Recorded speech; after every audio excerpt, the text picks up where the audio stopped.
नमस्कार छात्रों, मैं सरोज कुशवाहा।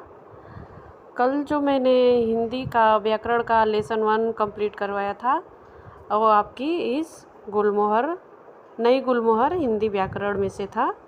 आज मैं उसकी बैक एक्सरसाइज करवाऊंगी, जो आप ध्यान से देखिएगा। उसके पहले मैं थोड़ा रिवीजन भी करवाना चाहती हूँ, जो आप कल पढ़े थे उसका, ताकि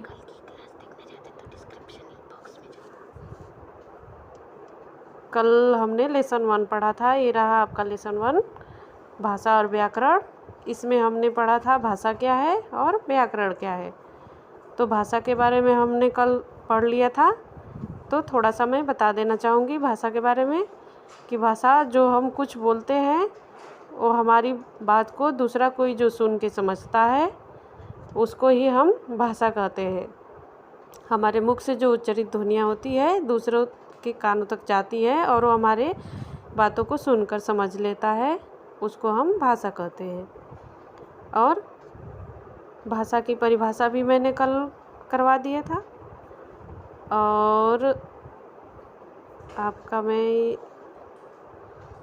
और मैं कल ये भी बताई थी कि इशारों में बात करने को हम भाषा नहीं कह सकते।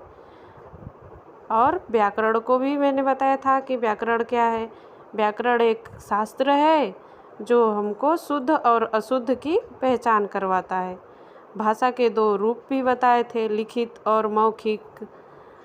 व्याकरण के अंग बताए थे, शब्द विचार, वर्ण विचार और वाक्य विचार। ये व्याकरण के 3 अंग हैं। आज हम आपको ये बैक एक्सरसाइज करवाने जा रही हूँ, जो आप लोग ध्यान से इसका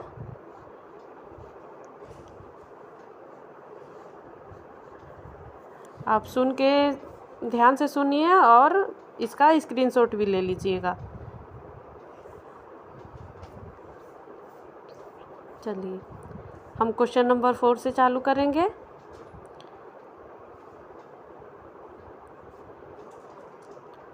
क्वेश्चन नंबर 4 में लिखा है, निम्नलिखित रूपों में भाषा के किस रूप का प्रयोग होता है।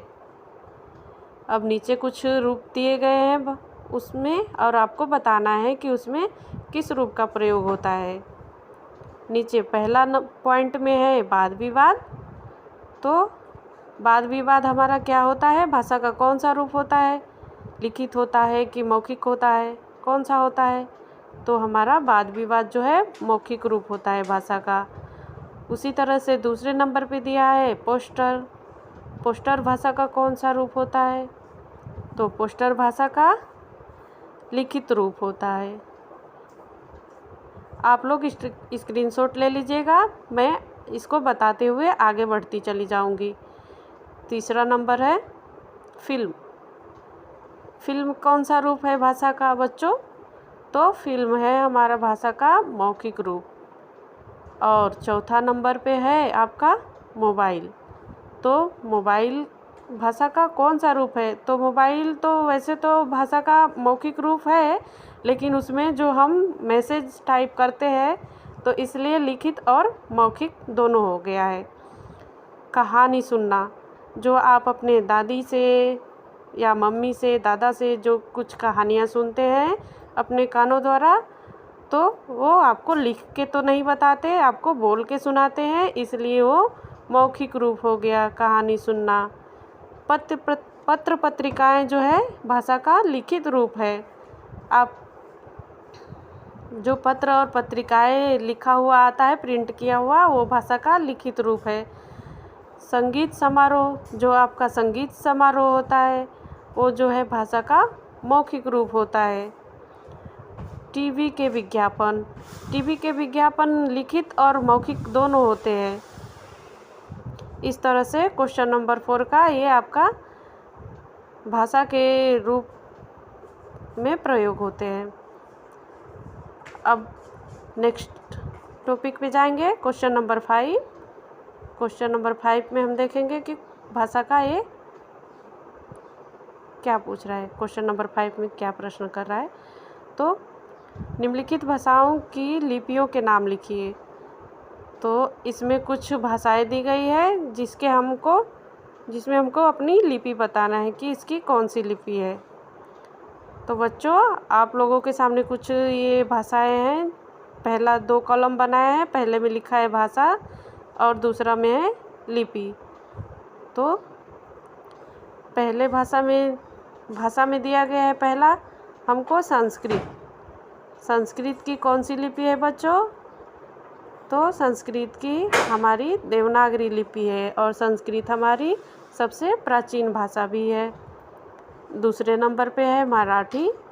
मराठी भी हिंदी की तरह ही लिखी जाती है, इसीलिए मराठी का भी देवनागरी लिपि ही है। नेपाली, तीसरे नंबर पे नेपाली दिया गया है, तो नेपाली भी देवनागरी लिपि है। चौथे नंबर पे है बांग्ला, तो बांग्ला भी बांग्ला लिपि है, बांग्ला की। बस इसमें है वहाँ पे चंद्र बिंदु का प्रयोग किया जाता है। अब स्पेनिश आ गया। स्पेनिश का रोमन है और नेक्स्ट है आपका जर्मन। जर्मन का भी रोमन ही है। उसके आगे है पंजाबी। पंजाबी का गुरमुखी लिपि है और हिंदी का देवनागरी। अब हम जाएंगे क्वेश्चन नंबर 6 पे। तो क्वेश्चन नंबर 6 को ध्यान से देखिए। क्वेश्चन नंबर 6 में क्या दिया हुआ है बच्चों? क्वेश्चन नंबर 6 में सही गलत की निशान लगाने के लिए दिया गया है। तो इसमें है कौन सा सही है और कौन सा गलत है, जो मैंने पहले ही कंप्लीट कर दिया है। आप लोग स्क्रीनशॉट ले लीजिएगा और मैं थोड़ा इसकी व्याख्या करती हूँ। पहला क्वेश्चन है आपका, मौखिक रूप की तुलना में लिखित रूप प्रधान होता है। ये आपका सही है या गलत है? आप लोग पढ़े होंगे, कल मैंने क्या पढ़ाया था कि मौखिक रूप की तुलना में लिखित रूप प्रधान होता है कि नहीं होता है। नहीं, ऐसा तो कुछ भी नहीं दिया था कि लिखित प्रधान होता है कि मौखिक प्रधान होता है। दोनों ही एक समान होते हैं, लिखित और मौखिक। तो इसलिए हमारा गलत हो जाएगा। अब दूसरे नंबर पे जाएंगे। दूसरा नंबर हमारा है मौखिक भाषा का आधार उस भाषा की ध्वनियाँ होती है। ये बात बिल्कुल सही है। मौखिक भाषा का आधार हमारी ध्वनियाँ होती है उस भाषा की। इंग्लिश हो तो उसकी भी ध्वनियाँ होगी। जैसे अलग अलग भाषाएं हैं उसकी अलग अलग ध्वनियाँ हैं। तो मौखिक भाषा की आधार उसकी ध्वनियाँ होती है। क्वेश्चन नंबर 3, वर्ड को ध्वनि भी कहते हैं। ये बात गलत है। वर्ड को हम ध्वनि नहीं कहते हैं। मुख से उच्चारित जो करते हैं वो हमारी ध्वनि है। वर्ड एक लिपि चिन्ह है, न कि ध्वनि है। क्वेश्चन नंबर 4 पे जाएंगे। ये है भाषा का उद्देश्य है बातचीत या संप्रेषण। बिल्कुल सही। भाषा का उद्देश्य है संप्रेषण, मतलब जोड़ना दो लोगों को आपस में। बोलने वाला को वक्ता बोलते हैं और सुनने वालों को श्रोता। तो ये वक्ता और श्रोता के बीच का संप्रेषण, ये भाषा, इसका उद्देश्य है संप्रेषण। ये बिल्कुल राइट है। अब नेक्स्ट टॉपिक है आपका 5 में लिखा है हर भाषा के नियम अलग अलग होते हैं। ये भी बिल्कुल सही है। हर भाषा के नियम अलग अलग होते हैं। उसके लिखने का तरीका अलग होता है, बोलने का अलग होता है। अब नेक्स्ट टॉपिक पे जाएंगे। हमारा नेक्स्ट टॉपिक है 6, भाषा सीखने का अर्थ है उस भाषा के वाक्यों को रट लेना। बिल्कुल गलत। भाषा सीखने का अर्थ भाषा के वाक्यों को रटने से तो नहीं है। कितना रट पाएंगे भाषा के वाक्यों को, इसलिए ये गलत है। इस तरह से इस अभ्यास का हमारा ख़त्म हुआ। इस तरह से आप कंप्लीट कर लीजिएगा। क्वेश्चन नंबर 4 से लेकर के 6 तक। क्वेश्चन नंबर 1, हम अपने मन की बात दूसरों तक किस तरह पहुंचा सकते हैं। क्वेश्चन नंबर 1 में दिया है, तो आपको लिखना होगा। तो वीडियो रोक करके आप लिख लीजिएगा। कि हम अपनी मन के बात दूसरों तक किस तरह से पहुंचाते हैं। बोलकर या लिखकर, हम अपनी मन की बात दूसरों तक बोलकर या लिखकर पहुंचाते हैं। लिपि किसे कहते हैं? लिपि एक चिन्ह है जिसको हम वर्ड कहते हैं, वो एक चिन्ह है जिससे हम किसी भी भाषा का लिखते हैं, वो लिपि होती है। व्याकरण से हमें क्या पता चलता है? व्याकरण से हमें क्या शुद्ध लिखा है, क्या अशुद्ध लिखा है, हम सही बोल रहे हैं या कोई कुछ गलत बोल रहे हैं, ये हमारा व्याकरण होता है। तो व्याकरण हमें शुद्ध अशुद्ध की पहचान करवाता है। ये क्वेश्चन नंबर आपका 3 रहा कि व्याकरण से हमें क्या पता चलता है। व्याकरण से हमें शुद्ध अशुद्ध की पहचान होती है, उसको हम व्याकरण कहते हैं। इस तरह से आपका ये बैक एक्सरसाइज टेक्स्ट बुक का कंप्लीट होता है। और इसके अतिरिक्त कुछ और भी कार्य हैं जो आपके नई गुलमोहर किताब के पीछे दिया हुआ है, उसको पुनरावृत्ति कार्य या दोहराव कार्य जो हम लेके चलेंगे उधर आपको दोहराव कार्य में। बच्चों, ये रहा आपका कार्य, पुनरावृत्ति कार्य पत्र, जो क्लास 6 का ही है, नई गुलमोहर के बुक के पीछे जाएंगे तो आपको मिल जाएगी। ये लेसन नंबर 1 का ही है, कुछ एक्स्ट्रा कार्य है। आप देखिए इधर, निम्नलिखित प्रश्नों के उत्तर दीजिए। इसमें कुछ प्रश्न है जिसका उत्तर हम देंगे, बहुत ही आराम से देंगे उत्तर, बिल्कुल ही आसान सा प्रश्न है। क्वेश्चन नंबर 1 है आपका, हिंदी भाषा की लिपि का क्या नाम है? इसमें पूछ रहा है कि हिंदी भाषा की लिपि का क्या नाम है तथा इसमें और कौन कौन सी भाषाएं लिखी जाती है। मतलब जो आपकी हिंदी भाषा की लिपि है तो उस लिपि में और कौन कौन सी भाषाएं लिखी जाती है, इस तरह का हमारे सामने प्रश्न है। तो आप प्रश्न को ध्यान से पढ़ के समझें, फिर उत्तर लिखें। तो अब हम उत्तर दे रहे हैं आपका। मैं इसमें उत्तर पहले से ही लिख दी हूँ, आप लोग इसका स्क्रीनशॉट ले लीजिएगा और बाद में कंप्लीट कर लीजिएगा। उत्तर है आपका, हिंदी भाषा की लिपि का नाम देवनागरी है पहला। और दूसरे में है, इसमें पूछा अतिरिक्त इसमें कौन कौन सी भाषाएं लिखी जाती है, तो इसमें लिखी जाती है आपकी देवनागरी लिपि में।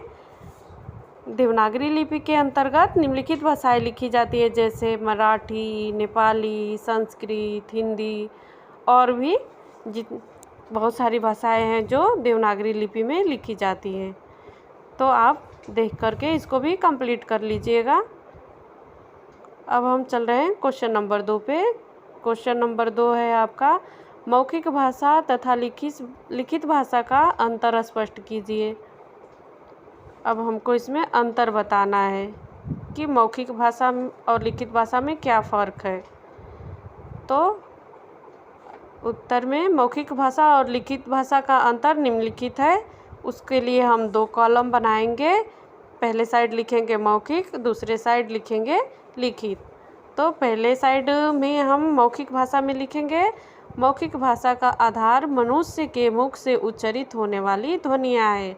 अर्थात जो हम कुछ बोलते हैं, मुख से हमारी जो उच्चारित ध्वनियाँ निकलती है, उसी को हम मौखिक भाषा का आधार मानते हैं। लिखित, दूसरे कॉलम में जाएंगे जिधर लिखित लिखा है, तो उधर हम देखेंगे कि लिखित भाषा क्या है। मौखिक भाषा को अस्थायी रूप प्रदान करना ही लिखित भाषा है। अर्थात जो हम लिपि के माध्यम से जो लिखते हैं, लिख करके उसको अस्थायी रूप देते हैं, वही हमारी लिखित भाषा हो जाती है।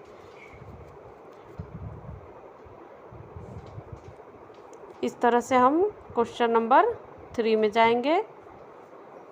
क्वेश्चन नंबर 3 भी बहुत ही आसान सा है, जो आपको कंप्लीट कर लेना है। क्वेश्चन नंबर 3, निम्नलिखित रूप में भाषा का कौन सा रूप प्रयुक्त होता है। अब जो नीचे दिया गया है बहुत सारा रूप, उसमें हमको बताना है कि इसमें कौन सा रूप प्रयुक्त होता है भाषा का। तो नीचे बहुत सारे रूप दिए गए हैं 6 तक, जो आपको बताना है कि उसमें कौन सा रूप प्रयुक्त होता है, लिखित या मौखिक, इस तरह का आंसर देना है आपको। तो पहला में है प्रधानमंत्री का भाषण। तो प्रधानमंत्री का भाषण किस तरह से, किस रूप में आएगा भाषा के? मौखिक। प्रधानमंत्री का भाषा मौखिक रूप है भाषा का। वाद विवाद कैसा रूप है भाषा का? तो वाद विवाद है मौखिक भाषा। टेलीविज़न समाचार, जो टेलीविज़न पे आप समाचार सुनते हैं वो भी जो सुनते हैं, तो इसलिए वो भी मौखिक ही हो गया। समाचार पत्र लिखा भी हुआ आता है और आप देख भी सकते हैं, लेकिन समाचार पत्र पत्रिकाएं जो होती है लिखित भाषा होती है। कंप्यूटर पे भी हम टाइप करते हैं, लिखते हैं, इसलिए वो भाषा का लिखित रूप है। टेलीफोन में सिर्फ हम सुनते हैं और बोलते हैं, तो इसलिए वो मौखिक रूप हुआ भाषा का। रेडियो के विज्ञापन केवल हम सुन करके समझते हैं, इसलिए ये मौखिक भाषा का रूप हुआ। टेलीविज़न के विज्ञापन दोनों हो सकते हैं, सुन के समझते हैं विज्ञापन, और कुछ लिखा हुआ भी देखते हैं हम, जो लिखा हुआ भी विज्ञापन आता है उसमें, इसलिए ये दोनों में आ गया टेलीविज़न का। चलिए अब हम आगे चलते हैं। अब हम देखेंगे क्वेश्चन नंबर 4। तो क्वेश्चन नंबर 4 में है आपका लिखित भाषाओं की लिपियों के नाम लिखिए। तो लिखित भाषाओं के जो निम्नलिखित है भाषाएं, उनके लिपियों का नाम हम लिखेंगे। तो निम्नलिखित भाषाएं आपकी है, पहली नंबर पे दिया हुआ है मराठी। तो मराठी भाषा के अभी मैंने बताया देवनागरी है, असमिया का असमिया ही है, तमिल का तमिल है, उर्दू का फारसी है, संस्कृत का देवनागरी है, नेपाली का देवनागरी है, स्पेनिश का रोमन है और जर्मन का भी रोमन ही है। इस तरह से आगे मैं बताई थी आपको पहले इन सारी लिपियों और उनके नाम, भाषाएं और उनका लिपि। और हम क्वेश्चन नंबर 5 पे जाएंगे। आपका क्वेश्चन नंबर 5 है, सही और गलत का निशान लगाना है कि ये प्रश्न दिए हुआ है उसके सही और गलत बताना है। तो आप लोग अपना कंप्लीट कर लीजिएगा स्क्रीनशॉट लेके, मैं बता रही हूँ, मैंने पहले से इसमें कर दिया है, आप लोग अपने बुक में देख के कर लीजिएगा। अब क्वेश्चन नंबर 5 है सही गलत, तो उसका 5 का 1 पॉइंट 1 पे आएंगे। भाषा जैसा साधन केवल मनुष्य के पास है। इसमें दिया गया है कि भाषा जो साधन है वो सिर्फ मनुष्य के पास है। तो हमने ऐसा पढ़ा था कि हाँ, भगवान ने हमको एक ऐसा साधन दिया है, भाषा रूपी साधन, जो मनुष्य के पास ही है। ये बात बिल्कुल सही है। दूसरे नंबर पे जाएंगे, क्वेश्चन नंबर 2, भाषा के द्वारा हम अपनी बात दूसरों तक पहुंचाते हैं। ये भी बात बहुत अच्छी है, ये भी राइट हो गया। भाषा द्वारा ही हम अपनी बात को दूसरों तक पहुंचाते हैं। अगर भाषा नहीं होती तो हम अपनी बात दूसरों तक कैसे पहुंचाते? तो इसका भी आंसर राइट ही जाएगा। अब क्वेश्चन नंबर 3 पे जाएंगे। इशारों से कही गई बात को भी भाषा कह सकते हैं? बिल्कुल नहीं। ऐसा हमने लेसन में पढ़ा था आगे कि इशारों से कही गई बात को हम भाषा बिल्कुल नहीं कहेंगे।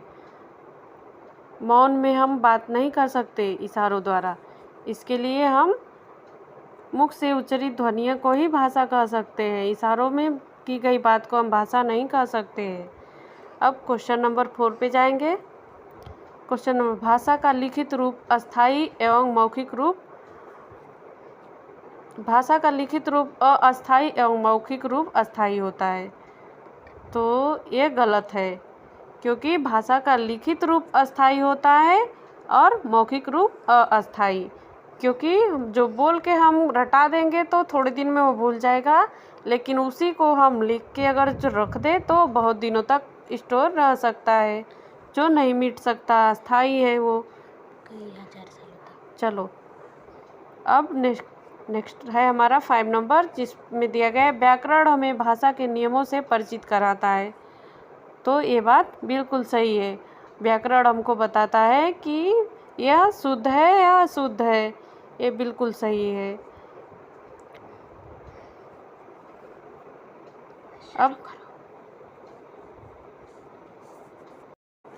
अब हम आगे चलते हैं। ये दोहरावकार का है, ये बैक एक्सरसाइज, ये टेक्स्ट बुक के पीछे मिलेगा आपको, जाएंगे तो किताब अपना नई गुलमोहर खोलेंगे तो उसी में एक और पेज है वहाँ का। प्रश्न नंबर 1 मैं इसलिए नहीं करवाई क्योंकि वो आगे दे चुका था, जो मौखिक और लिखित में जो भेद करना था, आपको अंतर स्पष्ट करना था, वही प्रश्न 1 में था, तो इसके लिए उसको मैं छोड़ दे रही हूँ। अब क्वेश्चन नंबर 2 पे आ गई। इसमें प्रश्न 2 बोल रहा है व्याकरण क्या है तथा यह क्या कार्य करता है। तो अभी आप लोगों ने जाना कि व्याकरण क्या है। व्याकरण एक ऐसा शास्त्र है जो हमें शुद्ध और अशुद्ध की पहचान करने में मदद करता है कि हम क्या सही बोल रहे हैं, क्या गलत बोल रहे हैं, किस तरह से हम सही बोल रहे हैं, किस तरह से गलत हो जाता है। आप पढ़ेंगे लिखेंगे तो जान पाएंगे कि व्याकरण क्या सिखाता है हमें।